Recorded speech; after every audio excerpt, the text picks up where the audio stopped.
Welcome to Brown Queen Diaries. I'm your host Priyanka, and today we have a special guest who has been actively engaged in empowering the individuals with disabilities. Alongside, she also runs a dance school. So let's welcome Archana Koorthy.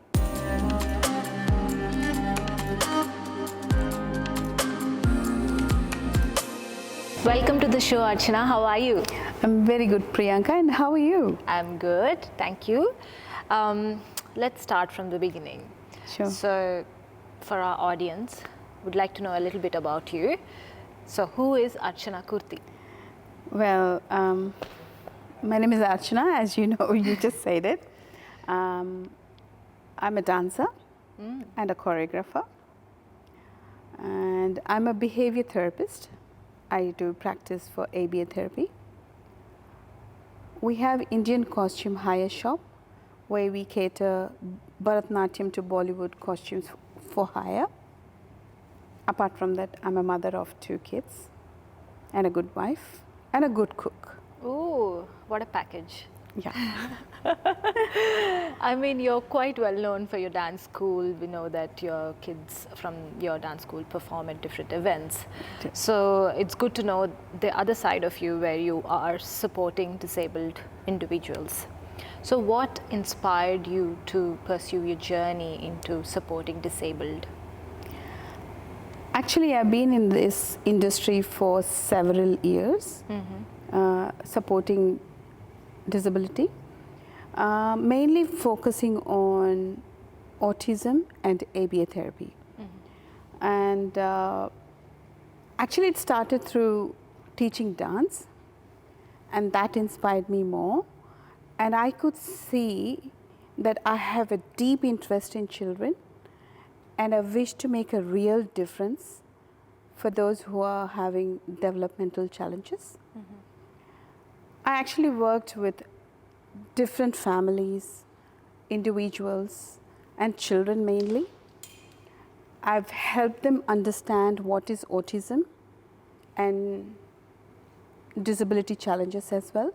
And I could see positive changes and a progressive, I would say, progressive behaviors. And that was main motivation for me to get deep involvement in ABA therapy and autism. That's lovely. So what does it mean to you? For me, I personally feel very satisfied because I see daily changes, weekly changes, I would say, in the client with the therapies what we are providing, and they being able to practice in their daily routine life. And when I see these changes, it gives us a great confidence. And we are able to go out there, find out more resources, and look for something else, what they need. And being from autism to going to mainstream, so that's a big change for a client. And when we see that difference happening, especially with the families, they come back and give us a feedback. You've been really amazing, our child is progressing. This sort of feedback actually feels like very passionate to me. And me as a person, I am very into deep with the children. And when I see a difference in the child, I'm very emotional at the time. And then I feel very proud of myself. And I take it very personally because for me, this is also a community work. And inclusion is one we should accept, and that's my main motive. So it's basically a work that is like associated with a purpose, right? Purpose and a passion as well for me. Yeah, that's very well said.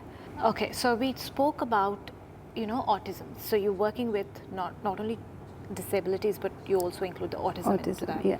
So talking about autism in kids, right? How does one identify that their kid is autistic? I mean, I'm sure it is available on Google, but are there any, as a behavioral therapist, what would some of those initial identifiers would be for parents? Yeah. So for children, if you look at it is very early that you have to observe your child very closely when they're taking the first steps, when they're taking the first steps, how they're taking the first step, checking their feet, checking the sound. You know, sometimes they speak slowly or they be able to respond. All these observations as a mother should have, as a father, of course. They have to respond immediately. Are they able to look and identify things faster? They're walking faster, or even their gestures. Sometimes the kids, a constant observation around, I would say, from 10 months onwards, you should keep monitoring the child very closely. Until when? That's a never-ending story right through the journey, at least until 3 to 4 years. You constantly observe. Sometimes it might not occur during that stage. It could be after, but that could be some developmental delays, or verbal speaking is slow, or delay in speech, I would say, or maybe hearing less. Sometimes the vision, everything matters, because only as parents can observe closely what the child is going through. And the faster you observe, the better it can be addressed. So it's a constant monitoring, I would say. Sometimes you're overconfident and you leave it till 5, 6, 7 years. By the time it's too late, we can still work. There's no treatment for this. It's only a practice in place. So basically, I have an overconfidence and I don't overlook and I don't want to accept. That's not going to help the child. One has to be very vigilant and keep monitoring as much as possible. Because end of the day, it's your child and you want your best out of it. Yes, the child has to be the best. But I feel like Australia's got lot of avenues where they can go find out information, and then they have these like regular checks for the child. So they do identify this in most cases. But do you think there are still some cases where early identification has been missed? No one would particularly say, hey, your child has some special condition, can you go and check? It's nothing like that. It's just an awareness program. So you watch out, you keep watching society and communication, community participation, all these things.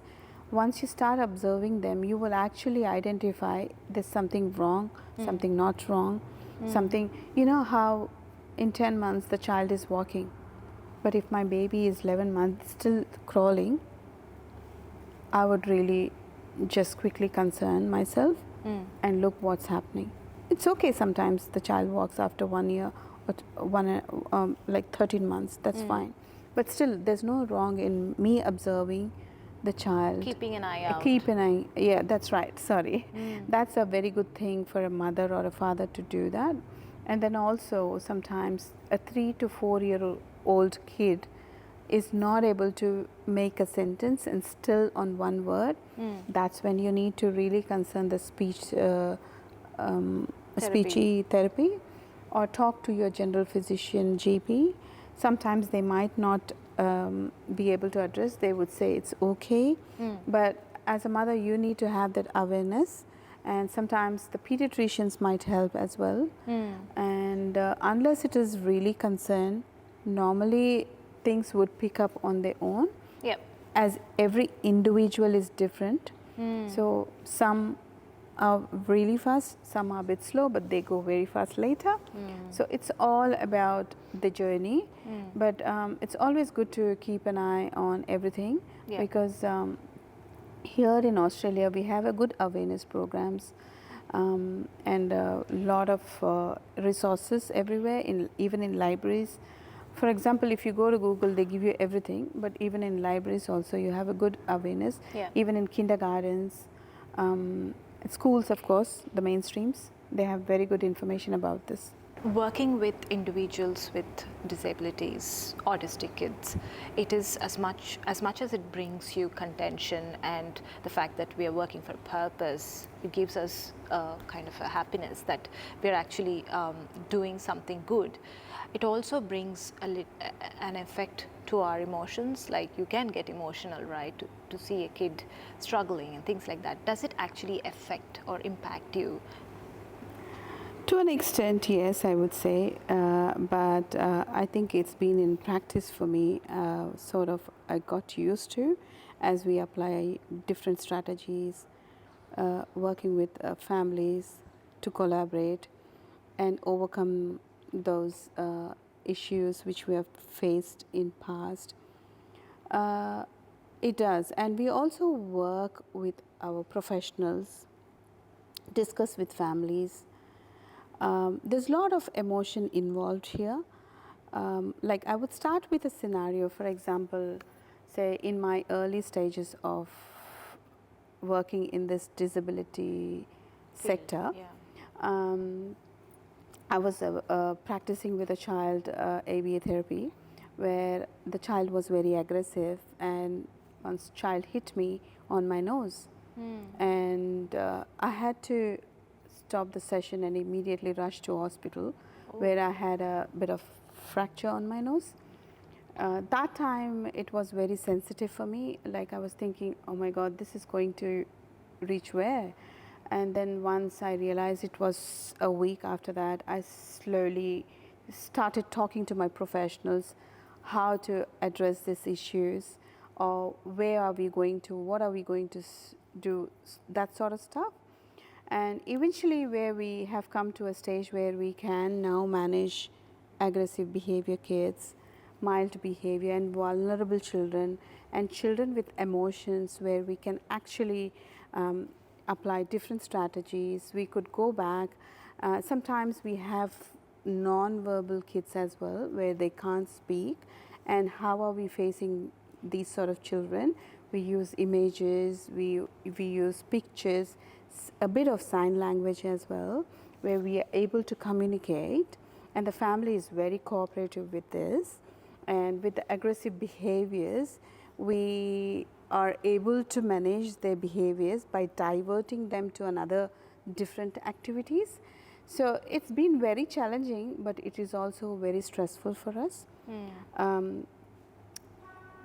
Obviously we can't carry this stress to home, so we leave it outside, but we do discuss with our professionals and talk to them, and say, I would say, like, get their opinions. A bit of counseling for us as well through our professionals helps us overcome with this sort of situations. But we have all sorts of kids with their emotions involved, mild, severe, and aggressive. So all sorts of kids we have, and we are in a stage where we are able to manage now. Initially everyone has to struggle, but eventually I guess you get the practice.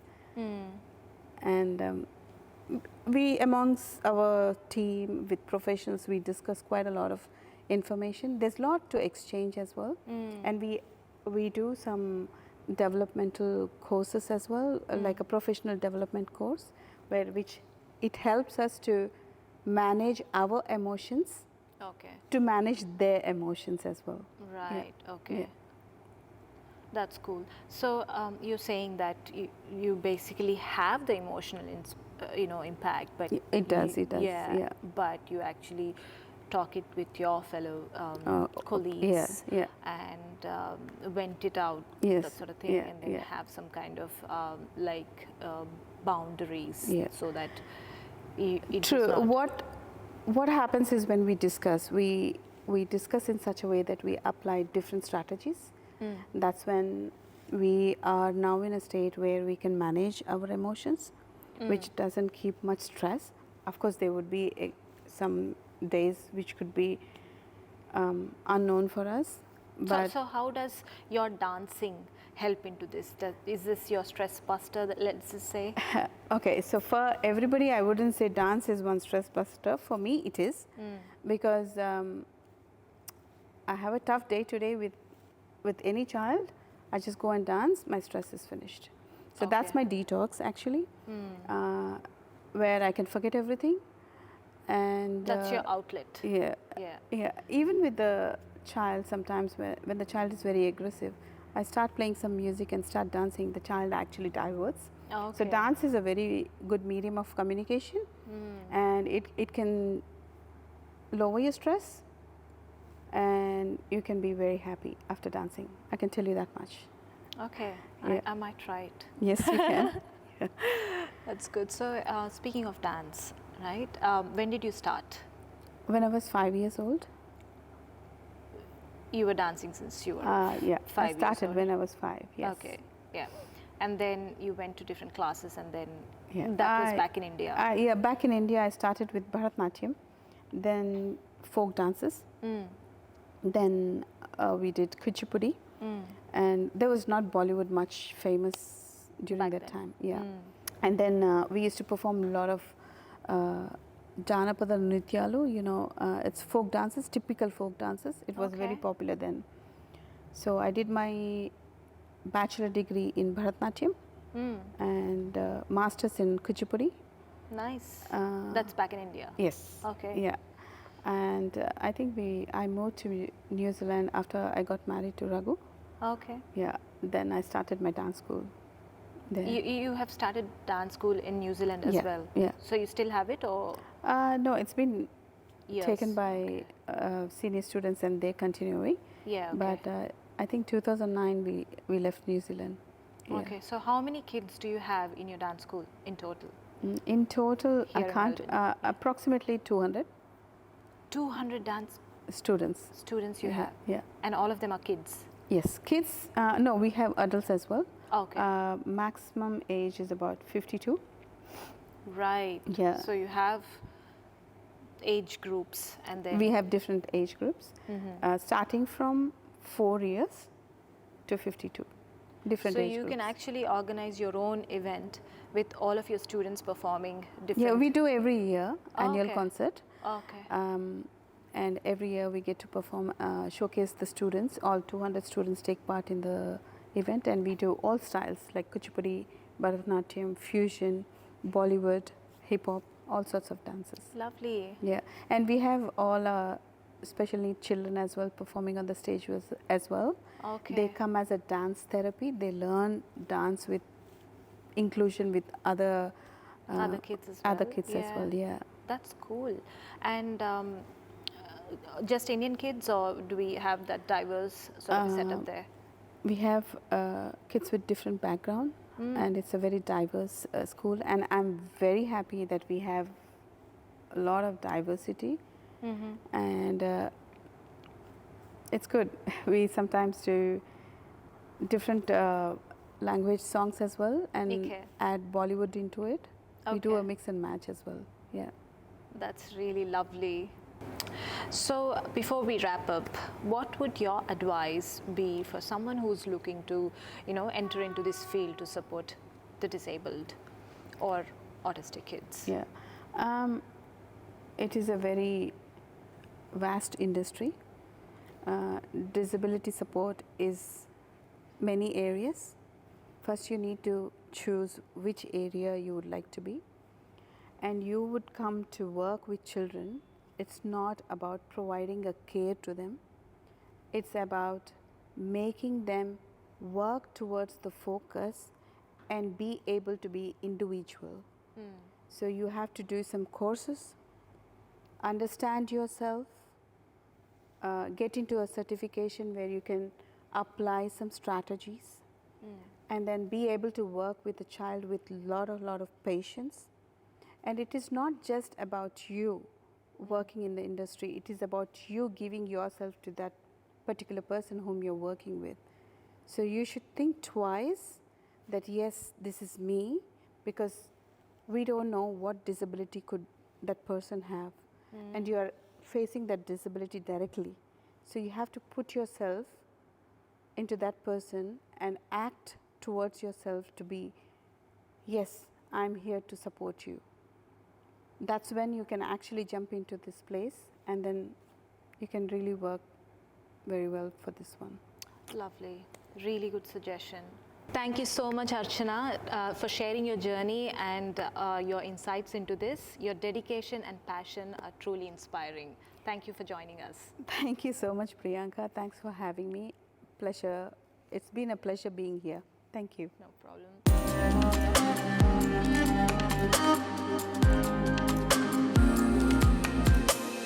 And thanks to the audience for traveling with us in this episode of Brown Queen Diaries. Remember that every small action can make a difference in someone's life. So stay empowered, take care, until next time.